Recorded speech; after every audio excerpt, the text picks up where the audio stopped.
a Bíblia não foi escrita da forma dividida como nós conhecemos, né? Nós já conhecemos a Bíblia dividida em livros, capítulos e versículos. Inicialmente ela era apenas dividida em livros e elas foram escritas de forma contínua, como um texto normal como é escrito até hoje. No máximo uma divisão em parágrafos e alguns nem divisão em parágrafos. Então, e essa forma?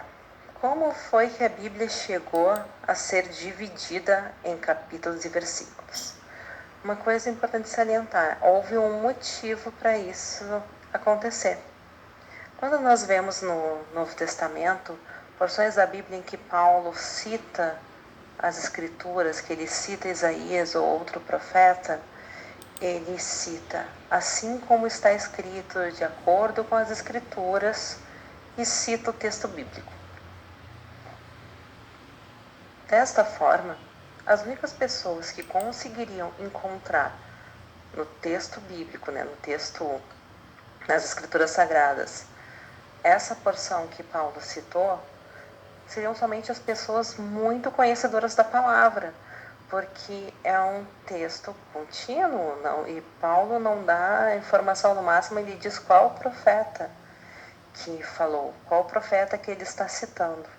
Então a pessoa teria que conhecer muito bem o livro desse profeta para conseguir identificar em qual porção, em qual parte estava. E isso foi um problema durante muito tempo. E a Bíblia se manteve como um texto contínuo, no formato de cartas, no formato de rolos durante muito tempo. A humanidade usou o formato de rolo durante muito tempo. Estes rolos, eles eram feitos de peles de animais ou de papiro, sendo que o tipo de cultura e de economia de Israel no Oriente Médio era muito mais barato escrever em couro de animal do que comprar papiro, porque papiro teria que ser, de certa forma, importado do Egito e da região onde o papiro nasce. Então, mais provável que a maior parte dos textos foram escritos em couro de animais, provavelmente de carneiros e de bois. Enfim, mas voltando à questão da divisão. Por volta do século IX e X depois de Cristo, os maçoretas, que eram um grupo um tanto monástico, eles se separavam, eles eram um grupo que viviam isolados do mundo para estudar as Escrituras, eles fizeram uma divisão em versículos do que nós chamamos hoje de Velho Testamento. Essa divisão era uma divisão de respiração, que foram feitas marcas de onde se respirar. E durante muito tempo foi essa somente a única divisão que foi feita. Por volta do século XIII, Stephen Langdon, que foi o arcebispo de Canterbury, ele viveu entre 1150 e 1228, isso durante a plena Idade Média. No período da vida dele, ele foi professor na Universidade de Paris e ele dava aula das Escrituras Sagradas. E ele enfrentou um problema muito grande. Muitos dos alunos da Universidade de Paris que iam estudar as Escrituras Sagradas eram de diversas partes do mundo, do mundo conhecido ali da Europa, do mundo dito civilizado da época. E cada um chegava com a Bíblia numa versão própria, numa tradução própria, ou a maioria deles ainda em latim, mas nessa época já existiam algumas traduções para algumas línguas comuns. Então, ele viu que era muito difícil ele se localizar. Então, ele fez a primeira proposta da divisão em capítulos. Primeiro do Novo Testamento e depois do Velho Testamento. Quer dizer, primeiro do Velho Testamento e depois do Novo Testamento. E depois que ele fez essa divisão em capítulos, ainda se passou quase 300 anos, quase 3 séculos, e Roberto de Etienne, que era um o impressor, digamos, ele era um editor, ele teria o que nós chamaríamos hoje de uma editora. Ele aproveitou a divisão do Steve Langdon e aproveitou também o que os maçoretas tinham feito lá no século IX e X e fez primeiro em 1551, em Gênova, Itália, uma publicação do Novo Testamento dividido em capítulos e versículos, e depois ele fez em 1553, 2 anos depois, 1553, a publicação de uma Bíblia completa, Velho e Novo Testamento, divididas em capítulos e versículos.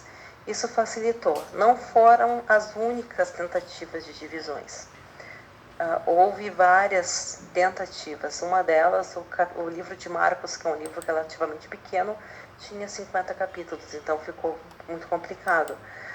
De todas, né, essa versão final do Robert Etienne foi considerada a melhor e a mais fácil e a que se popularizou mais rapidamente. Depois, quando Martinho Lutero, né, traduziu para mais ou menos na mesma época, ele traduziu para o alemão a Bíblia, ele usou a mesma divisão de Robert Etienne. Então, nós temos mais ou menos, basicamente, essa divisão que esse camarada fez em Gênova, Itália. Então é isso aí é uma questão um pouco mais de curiosidade, né, de como que o texto ficou dividido.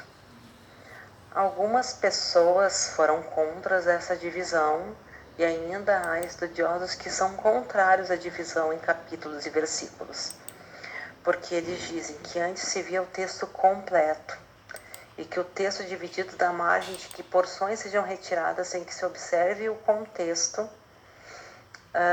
e é como que se tirasse apenas uma vitamina de um elemento e se desprezasse todo o resto, todos os outros nutrientes que um alimento tem para nos dar. Eles vêm de uma forma um tanto nociva. Outros já dizem que, apesar desse risco, fica mais fácil de nos localizarmos e de memorizarmos porções da Bíblia, porque se fosse um texto contínuo, nós nos confundiríamos. Bem, acho que a maioria de nós, se tem algum livro que gosta muito, a gente lembra de falas de personagens, mas é difícil lembrar de porções inteiras de um livro. Então, basicamente, acabou se fortalecendo a ideia que, apesar dos problemas de ter uma divisão em capítulos e versículos, ela facilita. Imagina na hora do culto, quando o pastor fosse abrir a Bíblia, se não tivéssemos essa divisão de capítulos e versículos, seria muito complicado de encontrarmos na nossa Bíblia a mesma parte que o pastor ou a pessoa que estiver pregando está lendo. E também para estudar também fica complicado, para nos lembrarmos de qual parte, qual porção estamos nos relacionando no que nós estamos estudando. Mas vale ressaltar, né, que nós não podemos olhar para o texto bíblico, para o versículo de forma isolada. Porque quando não observamos o contexto, nós podemos ser levados a fazer uma tradução errônea do que aquele versículo quer dizer. A gente vai acabar vendo sobre isso no decorrer dos estudos. Muito obrigada.